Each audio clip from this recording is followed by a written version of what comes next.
Are you ready? My coach, Barbara H. Smith. Why did I hire her? Because she's the best. Barbara H. Smith is a powerhouse. She just walks in the room and grabs your attention, and she does that in a way that just makes you feel loved and like she's paying attention to you. She cares about you, and she wants to see you be your best self. She was able to dig inside and find the passion that was deep within me. Barbara's energy is one of the reasons that I had to have her as my coach. I love the way she is real with people. The reason I felt like I needed a coach was because I have some big goals and I needed to build my confidence. I knew that Barbara could help me do that. I felt that I could trust her. I would definitely recommend to get coaching from Barbara H. Smith if you feel like you need to level up your confidence. She would just help you feel like bold, like you can take on the world. She has really shown me who I am. She has changed my mindset to a place that I know that I am more powerful today than I would have ever been if I had never met Barbara Smith.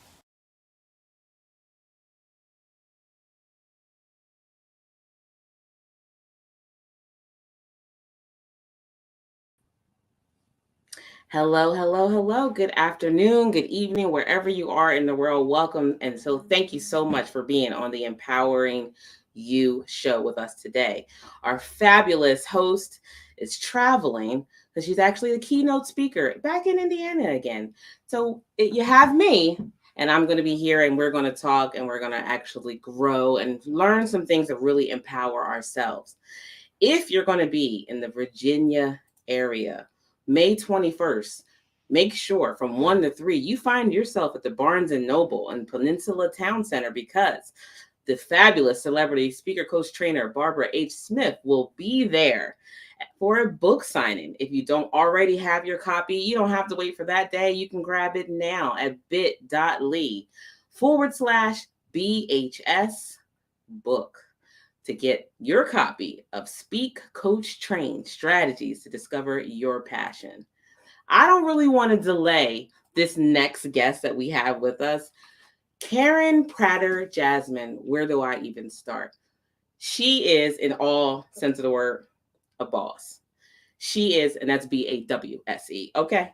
She is the Chief Data Officer of Inclusion Score. And on top of that, mother of 3. She currently stays in Atlanta. She's from Detroit. This woman here served in the Army with her husband. So you know she's a boss there with that, right? She's concurrently performing HR for her family's 35-year-old commercial construction business. Now, this is near my heart. You know, food is my love language. She loves all things food culture. So you know I'm going to have to ask her about that. She's an adventure junkie, and she loves architectural style design. Me too. Oh my gosh. Bringing to the stage the fabulous Karen Prater Jasmine. Hi, Shani. She is fabulous. She looks fabulous. Honey, you have to tell us. Thank you so much for being here with us today. My pleasure. So where do we start? First of all, I know we have to get into what we have to get into to empower the people, but I just want to say I love food, all things food, okay? So Well, I'm with you on that. It starts very early. Left home when I was 17 years old and went to the military and lived in a number of countries, but a country that was close to my heart was Germany, who is not well known for their cuisine, but it just gave me something different than, Southern soul food. And living in Europe, you visit countries because they're connected by the Autobahn. And so I really got to get a taste of culture, but first through their music and through their food. And that is what I have my Zen time doing, cooking, reading cookbooks. I have as many cookbooks as I have books, and love the culture behind food. And so, yes, we gotta get together. Yes, you're my kind of girl, because Yeah, all things food, I'm here for it. I can remember being a child watching all the shows on public television, like the old school cooking. I'm talking about Julia Childs. Yes, couldn't stand that accent, but I was there. I was here for it. But the new buzz right now, and I don't think that people really get it, after the aftermath of George Floyd, and all the continuous racism that is happening and all the things that are happening, we're trying to be more aware of making sure that everyone feels included, no one feels offended. But to be honest with you, from what I see, I'm not seeing that people are doing a good job. How can you help with that? Like, what is your role in inclusion score? Like, what are you doing there? Tell us some more about that. I sure will. So let me take, a different approach to determining, what my role is, because my role is your role. We all have a part to play in this. Mhm. At Inclusion Score, we are an InsurTech product. We Okay. developed a SaaS tool to help corporations to automate rigorously the ISO 34015. And that's an HR ISO that is concerned with diversity. Mhm. It really helps corporations to view all of their diversity and inclusion projects in a way that they would look at safety or cybersecurity, and so those things are embedded in the fabric of the organization. They're not episodic things. They're not things that you do on lunch hour or once a quarter. Cybersecurity, safety, accounting are ways that we run our organization, and if we do so, we can focus on our core product more efficiently. Heretofore, the projects that we did around diversity and inclusion have been people centric.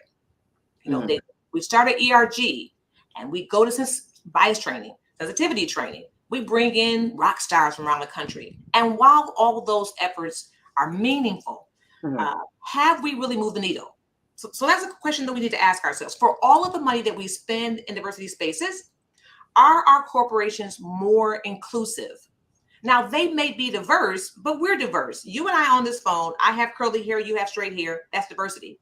But in a corporation, the presence of diversity is not really what we're after.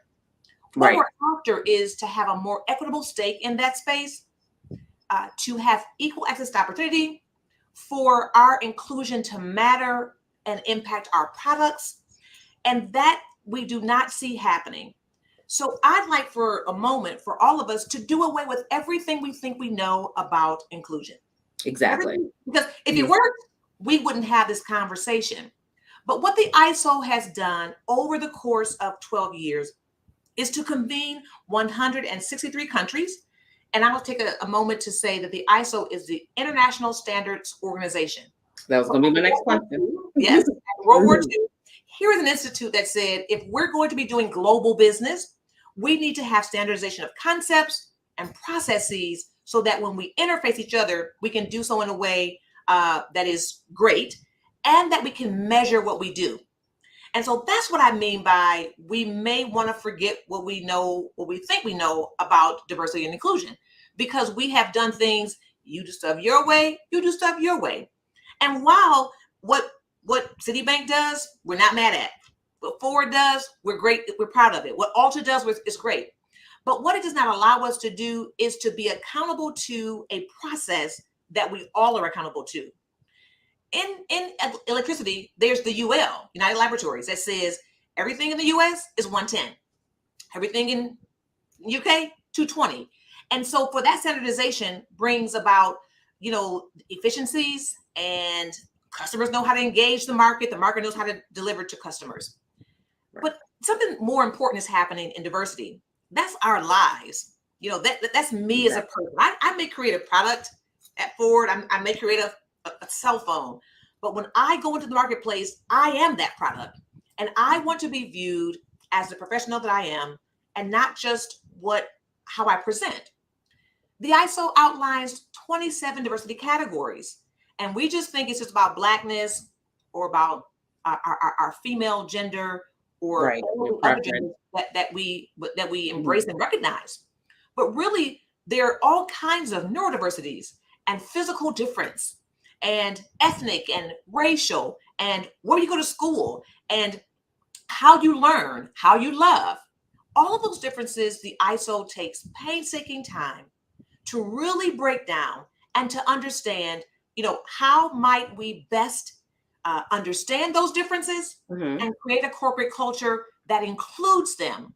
So it's one thing to be in a company, but if you're all concentrated in the mailroom, I venture to say that we can do better. And the ISO gives us a way to do that. And so that's like the intro to what we should be discussing on a larger basis, and not just, does your company allow all those folks who went to Clark Atlanta to get together on Friday on company time?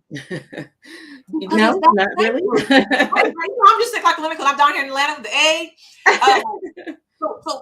But at the same time, ERGs really are a governance vehicle for the C-suite to really know what's happening on the ground. What is the feedback? How can this group that I've created, that's really a part of the extension of government, of governance of the org, to be able to inform our processes? And so for that reason, ERGs are not just something that you do to get some free time off and to give us free pizza. It's a real integral piece about how we might, because the people who are in the C-suite may look different than I. Right. So it stands to reason that they may not know my experience. How then, if you were making software or products and devices to activate security, how would you know how that affects me differently? Well, because all brown people are not the same color brown. And if we're talking about, a security device, it needs to be sensitive to that kind of thing. And those kind of ERGs find their way in governance in a meaningful way. And the ISO suggests this is what you should be doing. And the ISO will outline 171 risk elements. But our platform has made it where we are using AI to ensure that you don't have to just read the ISO and say, I'm overwhelmed. Okay. But rather, you can come to the platform and we will show you how to activate that in a meaningful way, get on a course of progression quarter over quarter to get better. Now, I have a question for you. For as far as ISO regulations and standards go, does it depend on company size? If I have a small company that has 10 employees versus a company that has 10,000 employees, are we all held to the standard, or not held to it, but do we have to really dig into it? Because many people, I understand that the 30415 just came about last year. Is that correct? That's correct. So many people actually, even in the HR field, have never heard of it. So how do you handle that? How do you get the word out that this new standard is here? And how do you communicate to smaller companies that they need to comply with it as well? It's a great question, because I think that's the back door for some folks to say, we're too small, we don't have to worry about it. I like you, you like me, so we good here. No. Right. The ISO, the human resource ISO, really says where humans are relating and engaging each other, there needs to be some guidance about those kind of interactions. Now, that didn't say what size. It just said humans engaging each other. Okay. And the degree to which you have more guidance around processes, you can control them. You can measure them. But if you just say, hey, everybody like each other, we good here? No. Because when it happens, you cannot reverse engineer it to figure out what happened. And so without regard to firm size, whether it's public, private, hybrid partnership, whether you make weapons, whether you make fuel, whether you entertain with basketball, if you have humans interacting, the ISO suggests that you should guide their interactions, especially if the objective is more inclusivity. Okay. A small firm could suggest that it's only 10 of us, but we make uniforms for the NBA. And so then you are a supplier of the NBA. You have suppliers who supply your fabric and your thread and your machines. And so if that whole ecosystem is more diverse, then the better, because it represents who? The persons who are consuming that end product. And representation, as we know, it matters. It matters that, think about the Olympics, and when some of the volleyball teams around the world were saying, why are we wearing things that cause us to be scantily clad? And the gentlemen, our male counterparts, can wear whatever. I'll tell you why. Because if you were a client of Inclusion Score, we would say that inclusion is not just a matter of HR, it's product development. And that they're saying these uniforms make us look sexy. Now, if you want to be sexy, that'd be one thing. But I think you came to the Olympics to win the gold. And so if they have those kind of concerns, it says one thing to me. you haven't consulted the end user of your product and included them in the process. And so that's not about company size. The team is what, 12 girls, 12 ladies, excuse me. But the ISO and having something that is rigorous will guide you to say, we can't just include women in this or that. We have to include the end user and work our way backwards at every step of the process where it's possible to do so. And so company size is not what we're concerned about. We're concerned about the end product. We're concerned about, you may be a company, but you certainly have suppliers. You may be a business unit, but your colleague in the next region or the next campus or university, you may have all women in nursing, all men in engineering. And then when you get to education, you have, a 50-50 split. But you're going to come into problems, not just because of the diversity of those folks. You may come into problems because you just haven't consulted the people in the process, right? And so that's why we think the ISO really works for any size company or any type entity. Okay. Now you mentioned AI several times here. I know a lot of people, particularly old school, think of AI as just robots taking over or give it a lot of negative thoughts about it, a big brother, those kind of things. Can you tell me about how Inclusion Score uses AI? Sure, I can. So Inclusion Score uses about 3,000 different data sources to take data to, after you become a client, to make, so when we take data from you, we need to be able to feed you back actionable items based on that data. If I just told you, hey, you tell me you're having problems at your, Topeka site, the best guidance I can give you reflects what's happening in all companies that are your same size, in your same industry. Okay. And so artificial intelligence helps us to crunch thousands of data points, millions, multiples of millions that I couldn't crunch by myself. I'm taking data about who turns over, what race, gender, sex, what school they went to, where they live in the country and the world, how long did they stay, what was their salary, all these data points that sometimes in conversations get left out. But we watch court dockets. We watch why people leave. We watch how much they got paid. Were they under counsel? Were they not under counsel? Those things I really simply cannot do. But when we have computers putting their finger on that pulse, it really helps you.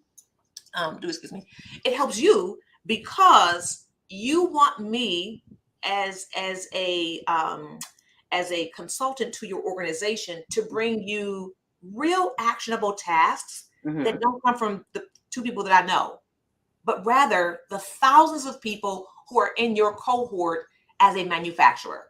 And so AI is our friend because it elevates our decision making away from what I know and posits it into the hands of computers that can take in more input, but it still has this very human touch because I have to analyze data. And that's where the chief data officer comes in. We take this data and say, you're endeavoring to do a thing. We've taken data from all over the country and the world, not just now, but in the past, and projected it with predictive analytics for the future. And here is the best course of action. So we need AI to be a partner on the data team. And that's how we use AI. Okay, that's for everybody in the back. Did you hear that? You do not have to be afraid of AI. AI can be your friend. Okay. I just want to say thank you out there. Our fabulous host, Barbara H. Smith, says hello and thank you so much for being on the show. Hi, Barbara. And I also want to say hello to Katora Holmes out there, Isaac Willie, and Nathaniel Graves. Thank you so much for watching. Now, Barbara also wants to know.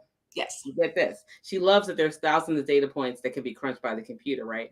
I think I love that too. I have a love-hate relationship with technology for sure, and it feels like when I need it to work because something's happening, it doesn't, So how long they come with to Inclusion Score, they talk to the fabulous Karen Prater Jasmine, right?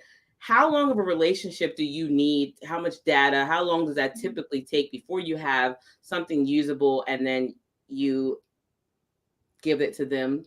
How long will that process take and what does it look like? Sure. So we have a meeting. We have a sales meeting. Most of our folks, we feel very grateful, are referred to us. Our largest client, Zurich North America.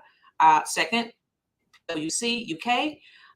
These are clients that are funneling us their clients, and still a host of other folks who just got introduced to us. Okay.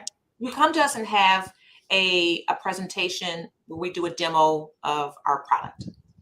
Then we determine, based on your insights, what the course of action should be, and we agree on what success looks like with you. That happens in 2 meetings. Okay. Then we guide you through an assessment.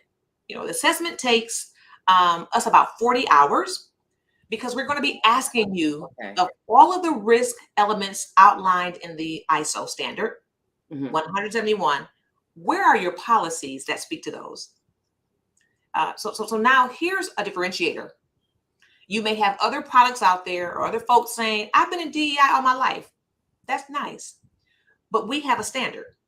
Okay. We have convened 163 countries, 2,000 individuals. Took us 12 years to come up with the gold standard for what diversity is. We are the only certifying body on the planet right now that will take diversity professionals and indoctrinate them into the standard and our platform to be able to take 40 hours to pour through your policy to say, while you have a policy for this, somehow the other is not actionable. You have not indicated a responsible party. You have actions but no measures. That takes time. Okay, right. Well, now it can happen consecutively, because you're not there to consult us, to guide us, to answer questions. That may take an additional 1 month. Okay. So from the top of today to 40 days from today, you will have a score. We'll generate a PDF and show you where you stand, not just for yourself, but how you fare in the larger universe of hospitals or cities. So that you're always looking, you're comparing and saying, if Chicago's getting it right, if Cincinnati's getting it right, if Tulsa's getting it right, we should too. And so you'll always know at any point in real time how you fare against them, but more importantly, how you're doing on the inside. When you get that report, we have this all-important meeting. Here's where your risks are. Here's where your capabilities stand. And let's projectize this from now on. Okay. So we don't want to throw away your trainers, right? Don't throw away your trainers. Okay. Go forward, But if we have a system that says, here is how one approaches it, we standardize language. It's the very first thing we do. We got to standardize language. So we have a town hall with your folks in that 45th day and say, change is coming. All of us are a part of company culture. It's not from the top down. It's how you activated de facto policy from the bottom up, right? And so what we want to have happen is for you to participate in this. So town hall happens, and then we get to start on projects and policy formation. So projects that staff can be a part of, and policy that we convene a group of folks, get consensus, get C-suite sign off, and little by little, every risk element, every policy will be there. Now, that's why it's a path. It's not a matter of, okay, hey, train everybody, read the ISO, memorize like the Bible, and you good. No, it's a path that we're going to be on, because there will be turnover. There will be a learning curve. There will be integration with what you already do. And so the top to bottom is kind of think of it as an open-ended question. We come, we do the assessment, we have a town hall with your folks, but we don't want to be there forever. It's a SaaS tool. It's an automated tool like Adobe is. But because the sensitive subject matter of humans, you're going to need consulting to get you to the finish line. And that's the long answer about how long it takes. Okay, so say you have this large company, they're doing business internationally, right? And they've kind of adopted this is how we've always done it. How do you deal with people that are rigid, but in that C-suite position that they should be handling this? To say they're in HR, but they're rigid. How do you handle that? Do you go above them and maybe talk to someone else, or it is what it is? Like, how do you handle that? That's an interesting question, because on the phone call with some of our partners today, we were strategizing about, we're always looking at the playbook and saying, is this going to win us the next game? And we talked to chief risk engineers. We talked to chief data. We talked to chief diversity. And so they're in the C-suite. They might not be the CEO. They might be the CFO, but they might not be chief procurement. But some decision maker who is influential can say, hey, we already are certified in 3 ISOs, 9001, 14,000, 27,000, whatever. Right. And so you get it. So we're talking to folks who are familiar with the ISO being a standard. And so there's not a lot of variation around getting it right. We talked to chief HR, right? The chief people officer, because Right. historically we thought that diversity rest, rule, and abide there. That's I think most people feel that way, right? It's a new game in town, because Right. we're looking now to say, well, I'll talk to chief procurement officer. And while I'm there taking the assessment, I'm going to knock on the chief HR door and say, I need policies. Your colleague is doing this. We had that meeting. And they go, okay, that's his little initiative. But little by little, that person begins to see if this is going to take root in this organization in a systemic and rigorous way, in an auditable way, we're going to have to come on board. So I'm not trying to push anybody's door down. Either regulation is going to come for you, there'll be a time, the same way it was in cyber, it was a guidance, and now it's a regulation. You must protect people's identities and profiles and such forth in the cloud. Okay. And there'll be a time where we will be mandated to do this, but the early adopter really is a good position. Here's new technology, new innovation, and there is a real benefit to a corporation starting in one space, whether it's your products and services, whether they're a tangible product or an intangible, like a government service, whether you start in HR or procurement, you want to start somewhere, but little by little, if it's to take hold and you want to see progress quarter over quarter and effectively reduce your risk, then you're going to adopt us in more business units in the organization. And by us, you mean included score, I assume, right? No, for us that don't know, we have no idea what you're talking about. What is SaaS? Is that SAS? Is that SaaS? What is so that's capital A, capital S, lowercase a, capital S. So that's software as a service. So instead of me coming as a Mary Kay agent, putting on your makeup, we just deploy software, and a large part of the change that you're going to affect. And we use a maturity model that came out of Carnegie Mellon in the 70s. And so we're not inventing any new wheels. We're taking the best of what was. But that's a SaaS tool, a software that's going to be the foundation of serving your needs. Again, different than makeup, different than having QuickBooks do your accounting. You still have to have a seasoned accountant who then can say, okay, I see a red flag. Why do I see a red flag? Because all the computer can do is just say it's a red flag. But we will come along together with the SaaS tool, our software, and say, here is how we make sense of what we just saw based on your policy. Here is the road to better. So that's what a SaaS tool is, and that's how we use them together to achieve your corporate goals. Excellent. I hope everyone out there who is listening to this has an understanding that your company needs this. This is the cutting edge. We need to get on board with this. I want to say hello to Sheena Golding out there. Hello. Thank you so much for watching. And Barbara out there again saying there's 163 countries, standards, actions with no measure. We know that when we make goals, we do the whole SMART goal thing, right? They're specific, they're measurable. We talked about using the AI to measure this. Once you have it, you give them their PDF. How do they make sure they stay within measures? Because things are always changing. Does inclusion score support you with that? Or is it something that we have to come in again and kind of start the process over again as things change? As say your corporation switches gears, maybe. That really is this is a turning point of this technology. That's a turning point. Okay. This is not something that you engage one time and then you say, okay, I'm done. Or, okay, when we do it again, when does the oil change due? And you don't think about the oil change guy until 5,000 miles. Not that. Right. Inclusion is now embedded in corporate culture. The same way you don't say, we didn't have no deaths in the production of this automobile and no deaths from the consumer. Look at God. No. We have safety. Okay. Listen, Board of said it best. Quality, safety is job one.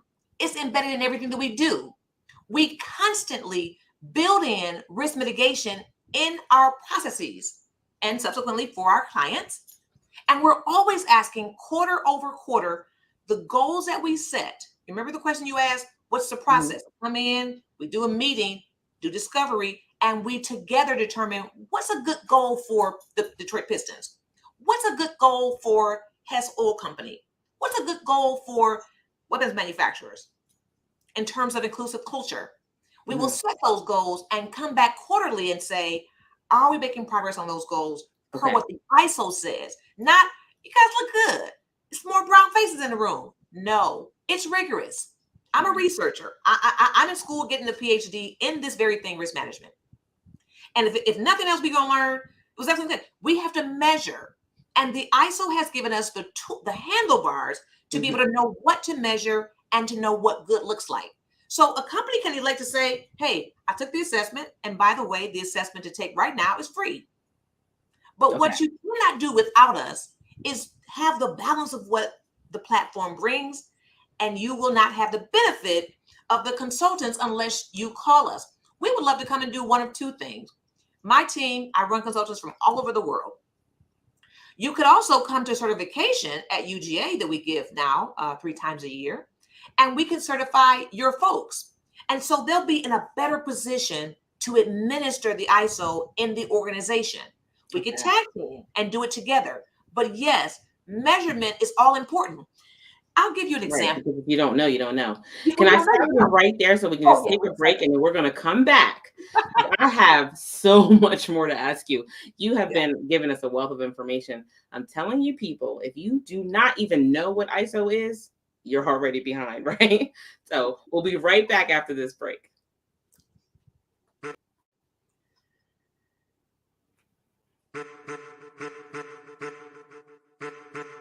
I am a child of the Most High God. He has gifted me in ways that I could not even imagine and didn't know.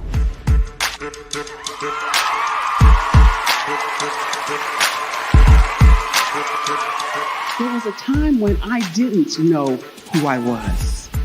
I listened to other people tell me who I should be, what I should do. I listened to people telling me that I should be a boutique owner, that I should be a construction manager, that I should be a laborer.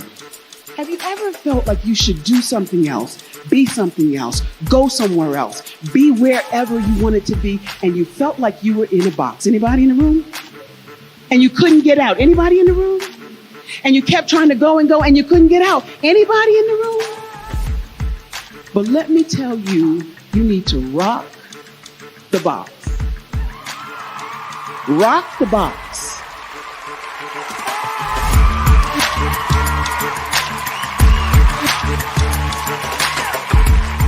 I am engaging, inspiring, and empowering.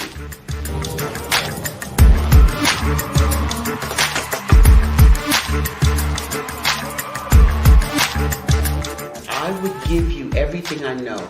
Just by touching you, if I could, by osmosis, give you every single thing I've learned, I've gone through, I know I would.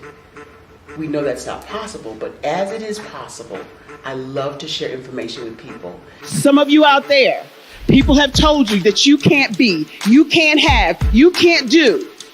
But I will tell you, like Kingston said, you can, you must, and you will. If it's to be, it's going to be me. You got to say it. If it's to be, it's going to be. If it's to be, it's going to be. If it's to be, it's going to be.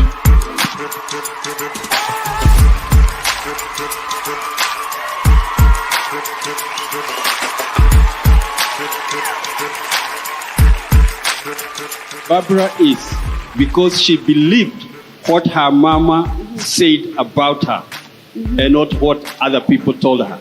Every day you wake up, when you're in a situation, it's your choice whether it's an advantage or the disadvantage. She gained her confidence and her life, and now she is a testimony. I can help you elevate yourself, then I feel like I'm elevating my own self as well. What you know and I know together can change the world.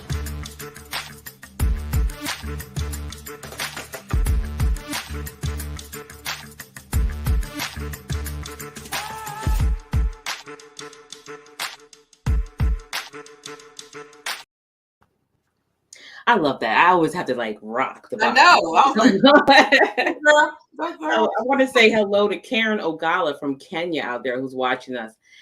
Listen, she makes the most fabulous jewelry.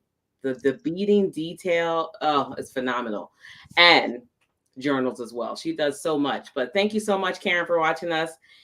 So back to what we were talking about here. How do we get connected with you, for one? Let's talk about that. Because we So, need you. and so if you follow the show, the great production staff is going to ensure that you can find us at inclusionscore.org. Okay. I'm at Karen at inclusionscore.io, but they'll send that, they'll make sure that's available to you as well. I'm in Atlanta, if you're ever in the metro, and those are the primary ways. And of course, we're on LinkedIn. Inclusion Score has its page on LinkedIn. Okay. So that's how you can find us. Don't worry about it. The show is going to make sure that you can get us. It's been scrolling on the bottom. I just want to, make sure for those who are visual, those who are audio. So make sure. Now, we were talking some more about this. Now, I have an understanding, I believe, of what you do. I also have an HR background, but I've worked in enough companies to know that when things aren't going right, you say that's an HR problem. Right. And now we have a better understanding that it's not an HR problem. It's an everybody problem. If this company goes down because we're not going to be compliant and we're not going to, ease up and actually accept people for who they are, accept things for what they are, then we won't be a company anymore. People are definitely taking a stand. And you've seen that with everything that's going on in Ukraine and Russia, where, everyone has been pushed to stop supporting things that are going on in businesses that are coming out of Russia because of that. So I feel like as a whole, people are embracing this, I don't want to call it cancel culture, but kind of where we're saying we're not going to stand for that anymore. When we go through training with Inclusion Score, are we able then to train others, or do they always come back to Inclusion Score for this training? So it's a good question. And I like even the lead up that, diversity had been the exclusive domain of HR heretofore. But again, here's the thing that we must be honest with ourselves about. How far did we get with that? So again, this were a safety or cyber issue or accounting issue, and 60 years have gone past and we haven't made any headway into standardizing accounting practice. We should fire all accountants. I'm just being honest because I don't know what to be. In this space, we have left diversity and inclusion in the exclusive domain of HR, and look where we are. We are not more included. Spaces are not as equitable as they one day will be. And so the ISO suggests that inclusion happens in the 4 pillars of the organization: governance, to procurement, all of our activities to buy, HR, and product development and delivery. And so, that's where inclusion really is. Remind me of the second half of your question. I'm sorry. So how do we get certified? How are we able to train other people? Now, because of this seismic shift, one could say, I can just buy the ISO and read it myself. You sure could. You could buy the Bible and read it yourself, but you also go to church because someone has done what? I like that. Come on, to write a book about it and taking the time to platformize it. And I think the best things among us that we engage in the world, you can do it yourself, but you buy cookbooks because you want somebody to say, what's the methodology? How can we do this in a standard way? So when I tell my daughter how to cook something, I don't have to say, hey, dump of salt. No, it's a quarter teaspoon of salt. And that's what the ISO does. That's what certification does. It shows you the same way a thing should be done. And in this case, administering diverse culture in your organizations. That's important because people are going to be moving about the world in their career, and they want to know that they can experience healthy corporate culture that's inclusive everywhere. You as an HR professional, you as a product developer will be moving about. And what the corporate universe owes everyone is to get on the same page about this thing. So while you could come to us and say, I'm never coming back again, and nobody's coming, we suggest that one person per 1,000 in an organization comes and gets certified. We can bring certification to you in a custom way, custom time frames and such forth. The content, we wrote it, it's ours. One of the lead U.S. convener is one of our co-founders, F.N.S. Henderson. You'll find him on our website. He's a founder of our firm, co-founder, and he's the lead convener of ISO. Look on their website. And so I would want to go to the best if I'm going to learn something that's new. Again, what must resonate is the outcomes that we got from the way we did it before. And if you were knocking the ball at the park, then keep doing that. But I would like to think that everything from police challenges with persons of color all the way to Rihanna getting chased out of Alta suggests that we have space to grow in inclusive culture.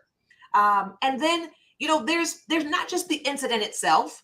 What the ISO does and what New York Department of Financial Services has done last year, they said that we must look at corporate culture and inclusivity as a risk. The same way, if you keep getting hacked when you shop online at Target, that's a risk that the government says you must manage that. The same way, when there's the absence of inclusive culture, it's real financial risk. Insurance companies are really pushing this and saying, hey, Alta, she could have sued, you could have not. The guy from Starbucks, 3 ladies that suing McDonald's for not getting promoted. You can say, well, just pay the lawsuit. McDonald's doesn't care. Whatever. But the insurance company is saying, we do care. We do care that you don't have a process that's standard so that we could then judge you and say, hey, Burger King don't have no lawsuits. What's your problem? And so risk is a real thing that maybe we were risk tolerant before. Our insurers are saying, no, get it together. Hey, every 6 months, what happens to you? Your insurance company says, what you been doing for 6 months? Driving like a bat out of hell? Okay. Your premium will go up because you're what? You're risky to keep as a client. And now, these are like very, basic analogies, but the insurance companies are doing the same thing to corporations and entities. And they're saying, you must be able to manage and audit this practice because there's reputational risk, there's financial risk, and there's human risk. I don't want to go to a space because my name is Njeri for someone to say, I'm not hiring her because I don't even know where you came from in Africa. No. Exactly. We need to have processes that really examine, and the ISO does that through our tool, to say, let's, take a deep dive into HR, recruitment policies and such forth to determine if any of the folks that we did not hire who had the same qualifications were for these reasons. And so it really gives you power. And even if you did not, you went to a PWI, but if you use this tool, it says, hey, be aware of Njeri. Your name is Elizabeth, but there are people for whom regularly are denied access to opportunity simply because of their name. The ISO will help you do it. So that's your long answer to who should get certified. There's so much to know over 12 years. Right. You can not go. But I would like to think that if this basketball camp and LeBron James is giving it, I want to be. We want to be there. So I get certified. You said one person certified per 1,000 people. I get certified. Am I able then to teach that or certify people in my organization? No, we are the only. So the ISO has a strict regulation around who certifies folks in the ISO. You have to be certified yourself in that ISO, and then you have to have a third party to vet that. So within the organization, you are yourself.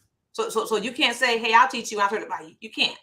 Okay. The ISO says it happens through certifying bodies, which we are, and we deliver it through a qualified body, very qualified, and that's the University of Georgia.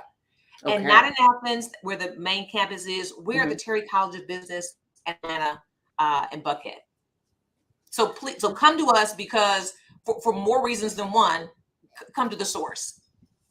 Right. I mean, a lot of times we think, like you said earlier, early on in the show, you say, okay, well, at this point now, this company has 5 Black managers and 2 Asian managers. So they are clearly diverse, where we're totally missing. It's not about what it looks like. And just like you talked about with name, I feel like when certain names, okay, this what kind of name is this? I can't say that. But I don't feel that same thing when it's a European name, Right. that is just as hard to pronounce. If it's just not Mary Smith, then that's a problem, right? So it's really hard to shift that mind shift for certain people. And I feel like there could be some challenges there. How do you deal with that aspect of it when they're just don't even get what diversity and inclusion actually even is? Sure.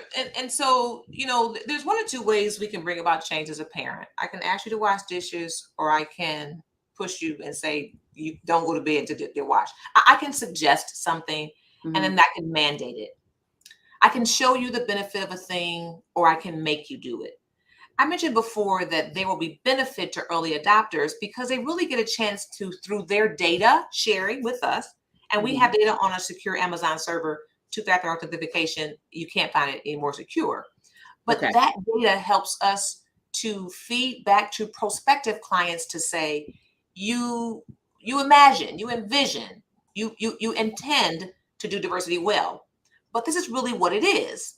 And so even if I can't suggest and get you to do it by asking, what we saw in cyber and what we anticipate we'll see in this space is for what has happened in New York, is for Department of Financial Services says every company under our purview will have to assess themselves. So there's the government mandate right there.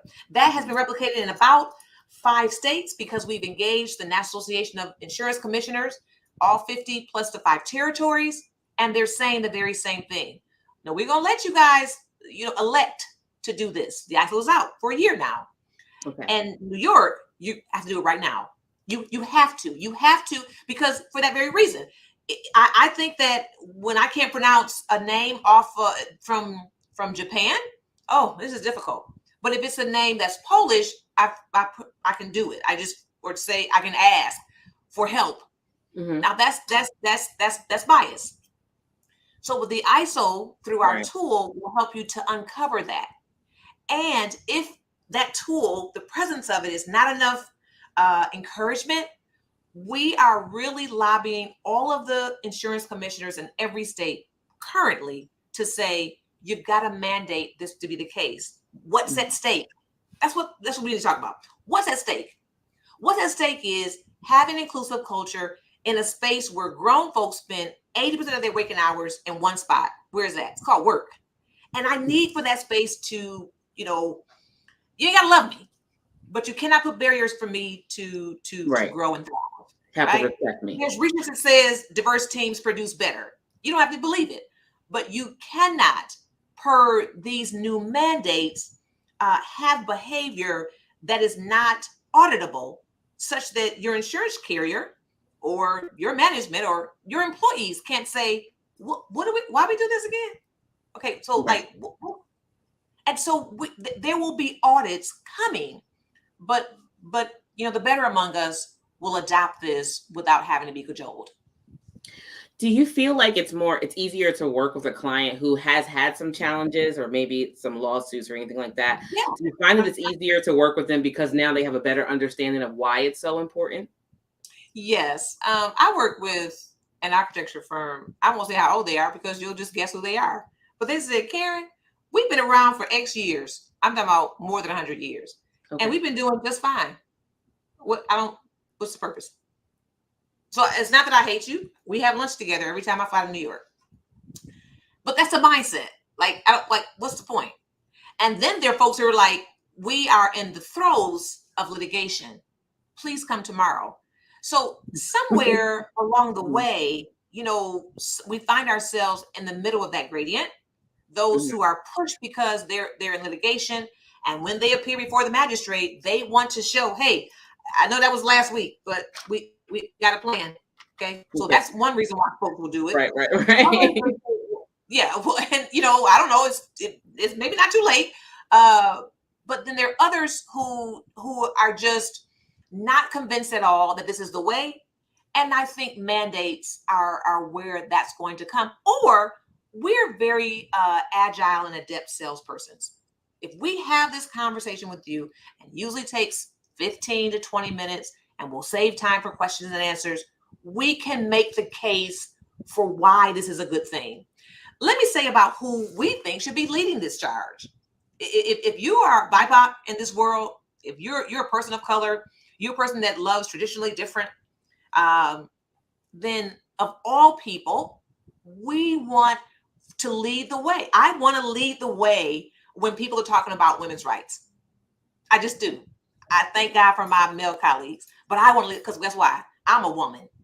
And so if the conversation is inclusive culture, I would love to speak to every chief diversity officer, every chief data officer, every CFO, every chief procurement officer to say, you now have the tool to go back to the C-suite that you are part of to say, we don't have to be throwing darts in the dark.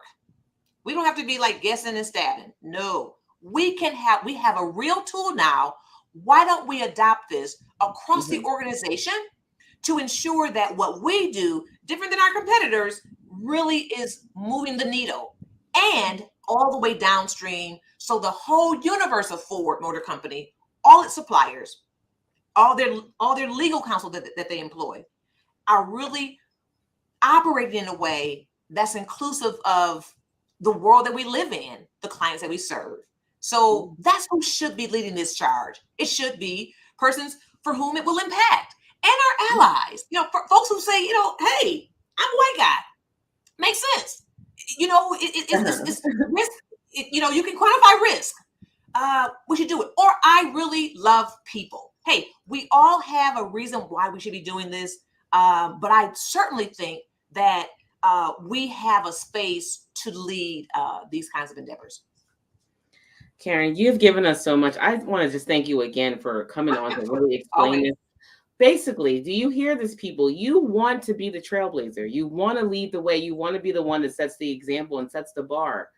Have you ever had it where you're talking to someone who's not C-suite? They are lower level in the totem pole, right?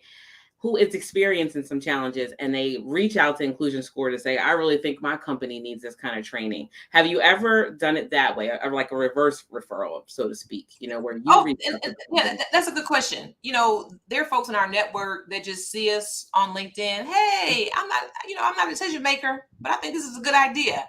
And we just say, hey, get us the meeting, because of course, if you can buy something within your unit, and don't have to ask higher up because it's under a certain dollar amount, the services are really affordable. $500 a month for an organization to have this level of SaaS tool, the platform that we offer, and consulting, I think pales in comparison to, if we didn't do this, right? We're not gonna talk about lawsuits. I'm not trying to scare you into buying a product. You buy the product because it's a good product.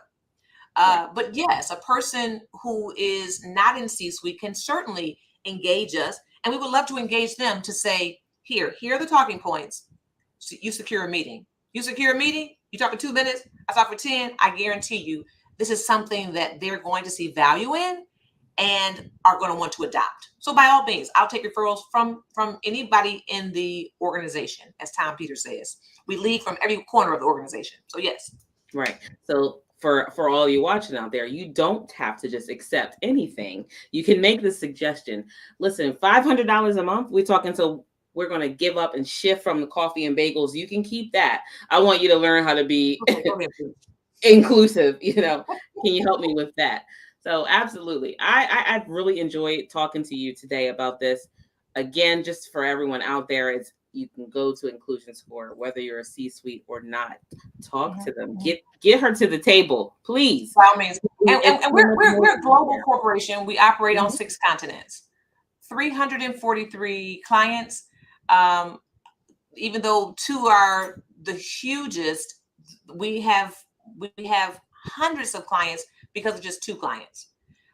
And the balance of 343 are cities, are countries, are Marseille, France, Uganda, South Africa. So we can be, because the primary delivery product is software, and then we bring to you the consulting that you need. You have a small shop. If you are ISO certified, now you're in a better position to do government contracting. So never say you're too small. No, that is a big one. We should have brought that. How did we not get here? Listen, nope, that's okay. That's a big one, because that is a big thing. Do you hear that, people? Can you say that again for us, Karen? If you are a small boutique firm with 6 people, that's what our company starts out as a partnership with, that many people. But it's because of our certifications, LGBTQ, women, disabled, veteran, and that allows us to score better when we go up for government contracts. So don't say it's 5 of us, 4 of us, my family members. Get the certification. We also do certification for ESG. That's a huge thing in corporate now. Environmental. What that is. What is ESG? Yes. We also administer cyber. My partners were instrumental in writing the cyber reg for EU. So we're a one-stop shop, but never think of yourself as so small that this doesn't apply to you. It does, because what it says to others is that, okay, no matter how small they are, they get it. They get it. And they can compete with anybody with that same certification. Right, because you think sometimes you're too small to make a change, but if we all individually thought that, nothing would get done, right? That's right. That's right. Oh my gosh, thank you so much. Again, we can reach her at Karen@inclusionscore.io or www.inclusionscore.org. Or we can check her on LinkedIn. And if you forgot, you can always contact me at support@barbarahsmith.com, and I'll make sure you get the information. Thank you so much. Karen, thank you. I hope you have a few minutes after the show to talk with me backstage, but I know you are so busy. And I want to just thank you so much for being with us today. Sure. If you or someone you know is interested in being a guest on the Empowering You show, please contact us at support@barbarahsmith.com. And I will be happy to make sure that you are here to help empower the world. So thank you so much, Karen. I also want to give a special thank you to our retreat sponsors. Mother's Day is this weekend. If you want to treat yourself or that special woman in your life, we have 18 spots left to make sure that you get a chance to learn how. We're going to teach you how to treat you. At this retreat, it's an empowerment event of the year, Ocean View, did you hear that? Ocean View in Virginia Beach. Sisters empower sisters to advance. We will excite, motivate, and move you into action. We've lined up some pretty amazing ways, again, to teach you how to treat you. So you want to give that special gift to yourself, or that special gift to that influential lady in your life. This is for women only. Sorry, guys. We'll try to figure out something for you. But for our sponsors here, we have Can Do Spice, all about events. The empowerment duo, Lisa and Brian K. McNeil, phenomenal. Best Bald Shave, Mr. Ron Wilson. He also is quite the gem. We have Labs to Go. Again, we're thanking Spill It. It's a card game that is so much fun. We're going to talk to them next week, actually. Dr. Calvin White, the Charles Atwater Group, Soulful Journey, Tasty Chef, and Women Who Wow. If you're interested, again, in being our special guest at this retreat in October, it's October 9th through 12th of this year, contact me at support@barbarahsmith.com or gift it to that special lady in your life. Again, I want to thank you all for being out there and being with us today, for watching, faithfully watching, and I hope that you found this empowering. If not, please make sure you understand diversity and inclusion. It's not all about what you see. You know what time it is. It's time for you to step into your greatness, because the world is waiting on you. Engage, inspire, empower. That's what I help you do as a celebrity, speaker, trainer, and coach. Hi, I'm Barbara H. Smith, known as the Masterful Presenter. I am the one that can help you dig deep inside your passions and deep inside your life to get you to the place you always dreamed. I had the pleasure of hearing Miss Barbara Holmes Smith speak today, and just from her speaking to me today, I have realized that I need to have personalize my alter ego and be able to put myself out there a lot more. I help through speaking techniques, teaching you how to use your words and your body language to inspire people to come up higher. Today's presentation with Ms. Barbara was just outstanding. She has really helped me with her personality, with her being so genuine and passionate about what she believes in and helping to coach, train. Her sense of humor, her energy is just incredible. How do I do that? By coaching and speaking and training. I help you with whatever it is that you want to do next. What is your next? Are you ready to take your life, your career to the next level? I can get you there. Contact me at www.barbarahsmith.com.